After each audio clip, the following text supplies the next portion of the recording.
এখন পর্যন্ত পরিবর্তিত পরিস্থিতিতে কারো কাছ থেকে রাষ্ট্র সংস্কারের নতুন প্রস্তাবনা পাওয়া যায় নাই।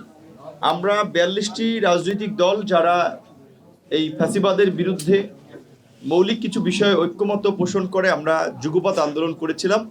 তারা একটা ৩১ দফা রাষ্ট্র সংস্কারের রূপরেখা দিয়েছিলাম। সেখানেও যেহেতু ৩১ দল, কাজেই অনেকের বিভিন্ন ধরনের মতামতের ভিত্তিতে অনেকের সিদ্ধান্ত থেকে সরে আসতে হয়েছে এবং কিছুটা একটা সংস্কার প্রস্তাবনা আমরা দিয়েছিলাম। যারা জয়েন্টলি চেষ্টা করেছে, সিঙ্গেললি চেষ্টা করেছে, কেউ পারে নাই।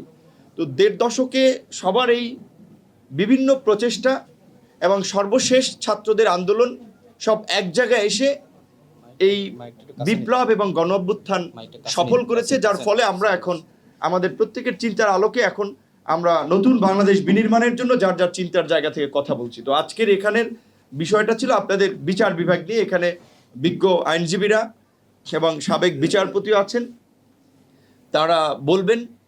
আমরা ইতিমধ্যে নিজেদের অবজারভেশনের আলোকে যতটুকু দেখেছি, যে প্রথমত যে ফুয়াদ ভাই যেটা বলেছিলেন সেটা নিয়ে হয়তো আপনাদেরও মতামত প্রয়োজন, যে কনস্টিটিউশনে এই প্রসিডিউরগুলো থাকবে নাকি বেসিক বিষয়গুলো থাকবে, সেটা নিয়ে আবার কিন্তু তাহলে নতুনভাবে একটা বিস্তর আলোচনা তুলতে হবে। তাহলে যেটা রিটেন হয়েছে তাহলে ওটাকে ছুঁড়ে ফেলতে হবে। ইতিমধ্যে এটা নিয়ে আবার কিছু মানুষ কিন্তু তাদের পক্ষে বলার চেষ্টা করছে, জনমত তৈরি করছে যে এটা একটা বিপ্লবী সরকার, গণ অভ্যুত্থানের সরকার, কাজে আগের কনস্টিটিউশন থাকতে পারে না। যদি সেটা নাই পারে, তাহলে আপনি যখন শপথ নিয়েছেন, আপনি কেন প্রেসিডেন্টের কাছে শপথ নিলেন? প্রেসিডেন্টকে শপথ নিয়েই তো এটা অন্তর্বর্তী সরকার হিসেবে একটা বৈধতা তৈরি হয়েছে, বা তারা তাদের হাতেই শপথ নিয়েছে।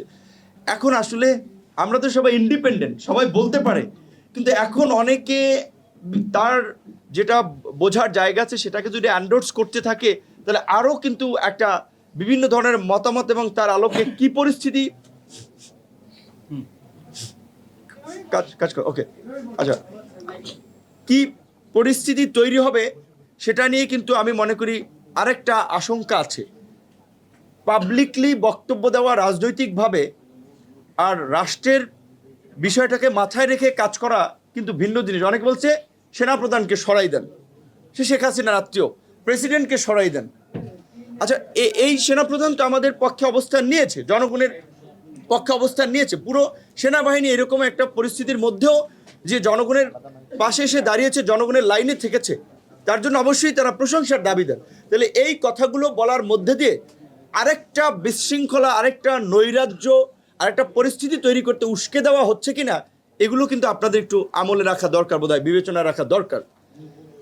আমরা মনে করি যে বিচার বিভাগের যেটা আমরা ৪২ দল আলাপ আলোচনা সে সময় বলেছিলাম, বিচারক নিয়োগের যে প্রক্রিয়া, সেটা যে বিধিমালা আছে এইটাতে আসলে স্বচ্ছ একটা প্রক্রিয়া না, এবং এখানে কার্যত দলের প্রতি অনুগতরাই বিচারক হিসেবে নিয়োগ পায়, যার ফলে আপনি যে ন্যায় বিচারের জায়গাটা আমাদের আদালত, সেইখানেই তো আমরা আসলে মানে নিরপেক্ষ ব্যক্তিদেরকে কিংবা যারা ন্যায় বিচার করতে পারবে তাদেরকে আমরা নিয়োগ দিতে পারছি না।